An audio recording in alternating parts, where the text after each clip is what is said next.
You know the kind of heartbreak that you feel when the story isn't finished? When it's sort of just left hanging in space, like there's a comma and no word after it. That's the kind of heartbreak that I specialize in.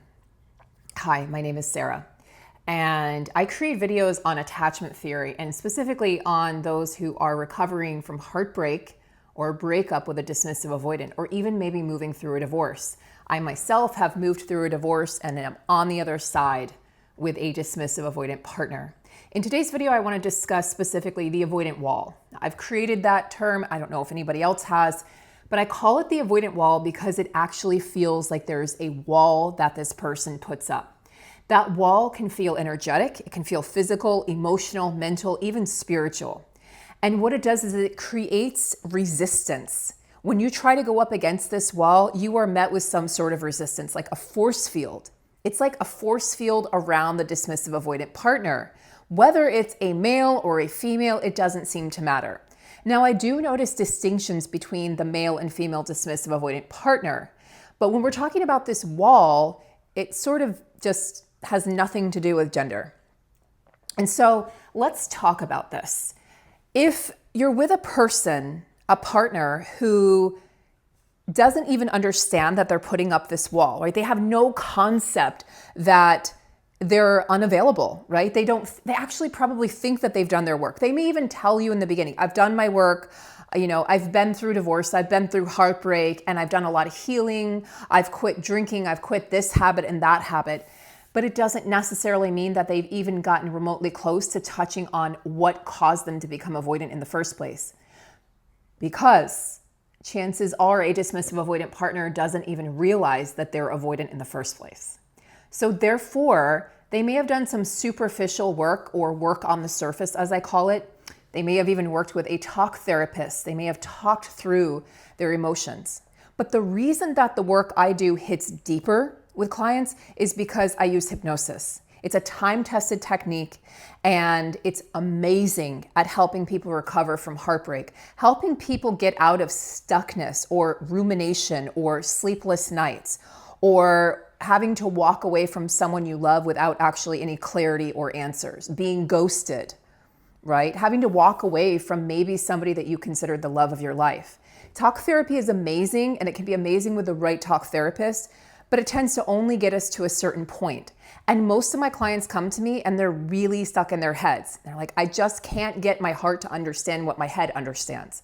So you probably have clarity and answers on a mental level, but on an emotional level, that's my cat's tail.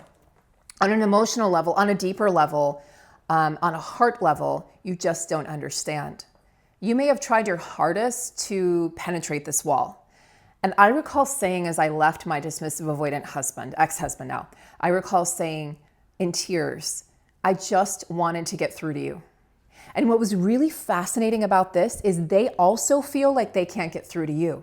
But what's really happening is you're holding up a mirror. And as they're trying to get through to you, there's a mirror bouncing back to them saying, you can't get through to her or him without getting through to yourself first. Kind of vice versa, right? I tend to find, and this may be controversial, I say a lot of things that are controversial and triggering, but if it triggers, it heals. What I believe is that even if you define as anxious and you say, I was the anxious in the relationship, my partner was dismissive avoidant, what I tend to find with the clients I work with, and even those of you who are kind enough to leave comments on the channel to give me more insight and information, is that there's some avoidance in an anxious person. Now, hear me out. And this probably deserves a separate video, but the anxious person is codependent, but they're also emotionally unavailable in their own way. So there's a level of avoidance from both the anxious partner, this is the most typical pairing, the anxious ambivalent partner, and then the dismissive avoidant partner. So typically, there's avoidance on both sides, just showing up in different ways. The phrase two sides of the same coin, right? Does that ring a bell? Because that's sort of what's happening here. So you're feeling their avoidance and they're feeling your avoidance. And when you go up against this energetic wall, I mean, it literally feels like a force field that you just can't, like I would go up against it and feel like I was getting bounced back because I felt like no matter what I said or what I did or how I did it, I mean, I could have been dancing naked and running around and it didn't seem to matter. I just couldn't get his attention in the way that I needed to get his attention so that we could get on the same page. But here's what's really fascinating. I found song lyrics that he had written. Everyone in his family is very artistically talented. So he had taught himself to play the guitar and he wrote some song lyrics. And in those song lyrics were lyrics about me and sort of like the preemptive strike of me leaving before I even left. Like he knew it was going to happen, but also sort of contributing to me leaving, right? By believing it was going to happen. Self-fulfilling prophecy. But what he said is, how do I get from me to you? Is it what I say? Is it what I do?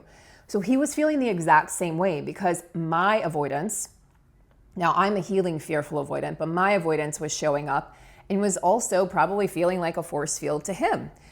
So when you have two people with force fields around them, you're likely not going to go anywhere.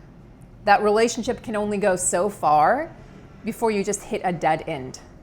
It's like the dead end of the relationship. And at that point, there's sort of no escape but to just leave. And usually that's when the dismissive avoidant partner will choose to just exit stage left, right?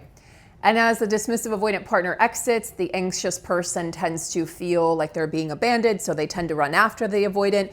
The avoidant then runs further away and faster, and the anxious partner spirals more and more out of control. And then that's typically when you find me. And at that point, sometimes it's years of pining for this person, years of wishing things were different, of trying to understand what happened. But again, here's why you're not healing. You can't understand what happened on a cognitive level. This is inner child work. This is reparenting work. This is understanding that attachment styles, yeah, of course, they're not the whole story, but they play a big part and a big role in how we relate to ourselves, how we relate to the world, and how we relate to others in the context of and parameters of a romantic partnership or relationship, even with friends, honestly, or colleagues or family. So to know thyself is to really master life, to understand yourself. And that's what I help you do. And there's an upcoming course I have. I'm very excited about that. Soon I will have more information on that. But in the meantime, this is what we're going to be talking about. We're going to be helping you untangle yourself from the pain of this partner, from the pain of this relationship, to stop looking backwards, to stop pining, to stop ruminating, to stop waiting for this person to give you the answers, to give you the closure, to change. Because that avoidant wall is protecting them. There's a reason that wall is up, that force field.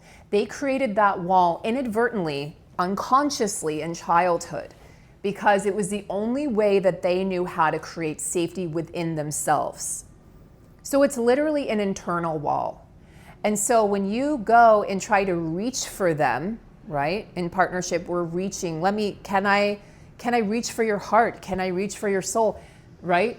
That wall automatically comes up to varying degrees. In the beginning, that wall is typically mostly down. But if you I always have my clients look backwards to see where you may have missed the red flags or even the yellow borderline red flags. And that's where clients usually laugh and go, yeah, there were a lot. But this is not to shame you. It's just to help you clarify and understand that those flags were there. And that we as human beings want partnership and connection so badly, right? Out of sheer loneliness, not understanding ourselves, thinking that, nobody wants to grow old alone. Nobody wants to end up alone, right? We're on this planet to partner. We're on this planet to create community. So it's innate in us to seek a partner, to seek love, to seek shelter within a partnership. But the dismissive avoidant partner can't even offer that to themselves, much less to you, because they don't even understand their own selves. I truly, honestly, I think they know that there's something wrong, but I don't think until they've done their work that they understand the level at which they are, what's the word? Repelling relationships and love and connection. I don't think they understand that they play such a big role in that. I think they truly think I'm just keeping the peace. Because one of the phrases you'll hear the most from a DA is, I just want peace. And it's almost comical because to them, peace means don't ask me any deep questions, don't expect any depth from me. And, I'm a good partner. I show up, I do X, Y, Z. They're really good at service, acts of service, right, in the love languages. But for a lot of people, that's not enough, especially for women, and so for some men as well. That's just not enough to receive acts of service. You want to feel your partner's heart. You want to feel that connection.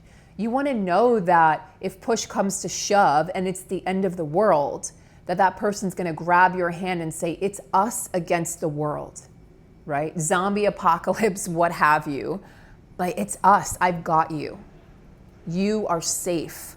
Not just physically, but emotionally. And that's where the dismissive avoidant partner really fails to create safety emotionally.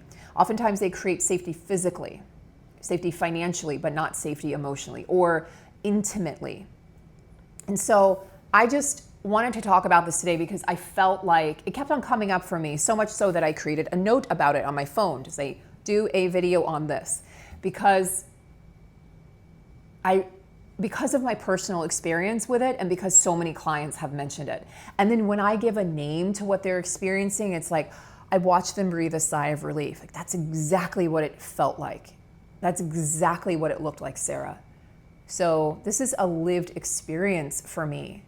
You can study things in a book, but until you've lived it, until you've gone through it, you can't really fully honestly talk about it. Not to the degree that it's not that you can't help other people if you haven't gone through, but honestly, I feel like, so you go to a therapist and they've learned about, I'm gonna use a buzzword, narcissistic abuse, but they've never experienced it, right? Or they've never gone through a divorce and here they are consoling you. It's not that they can't help you, it's that there's gonna be a certain something missing because there's that element of personal human experience, of being in the fire, being in the pit of hell of that experience, to having had gone through it and come out the other side. And I strongly feel like we go through experiences so we can learn from them, so we can share our experiences and help other people. So if you're interested, my website is in the works right now, as well as signing up online for this course. It's a 6-week course, and it is all about reclaiming yourself after this heartbreak, finding your voice, finding your strength and courage to move forward, and really stopping the weight, stopping the ruminating, stopping the obsessive thinking, those compulsive thoughts, being able to sleep again, being able to take care of yourself, reducing or eliminating the brain fog, the anxiety, so you can actually think again, you can actually work again, you can actually be in your body again. And then as we progress in the course, perhaps opening yourself up to love again. So if you're interested in learning more about that course, just drop me an email or leave a comment below and I will make sure to get you on that list. And in the meantime, if you want to book a free discovery call, if you just want to work one-on-one with me and you're ready for that, then I offer free 15-minute discovery calls. My calendar is open. I don't know how much longer I'll be doing the discovery calls, so go ahead and pick a time while that's available.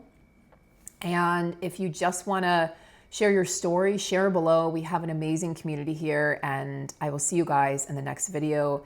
Thank you so much. And don't forget to subscribe and click that button to hit all updates so that you know when the registration for this course is live. Take care, guys. See you soon.